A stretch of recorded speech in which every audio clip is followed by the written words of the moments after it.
Vallée mythique, vallée mythée, c'est le titre d'une exposition présentée par l'association Altitude 1400.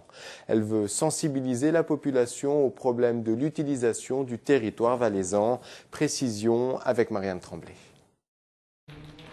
Des phrases choc, une exposition en 12 panneaux qui appuie là où ça fait mal, qui illustre des situations problématiques en vallée, comme ici, dans la noble et louable contrée où les villages sont devenus des banlieues. Ici, on essaye de repérer les anciens villages, Véras, Ventône, Miège, Molins ou Randogne. Autrefois, ils étaient détachés les uns des autres.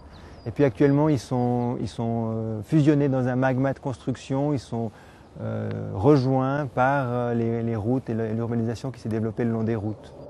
Finalement, on se retrouve dans un territoire qui a un caractère de banlieue ou de périphérie où les gens ne viennent plus que dormir souvent et puis étudient, travaillent ou consomment ailleurs.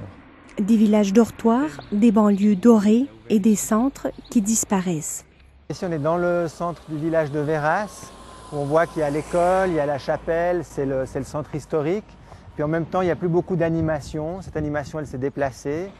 Effectivement, quelques mètres plus loin, l'activité est plus intense. Autrefois, c'était un vide entre deux villages. Et puis actuellement, les activités commerciales, l'animation s'est déplacée des centres de village vers le carrefour de la route, où les gens qui rentrent chez eux à midi ou le soir passent 4 fois par jour en voiture. Ce phénomène se retrouve partout en vallée et l'exposition met en lumière plusieurs autres problématiques. Le message premier qu'on veut faire passer, c'est que le mitage du paysage nous concerne tous. C'est un phénomène qui peut paraître complexe, qui peut aussi paraître nous échapper un petit peu, mais en fait, c'est une conséquence des comportements individuels ou des choix individuels en matière d'habitat, en matière de travail, en matière de loisirs.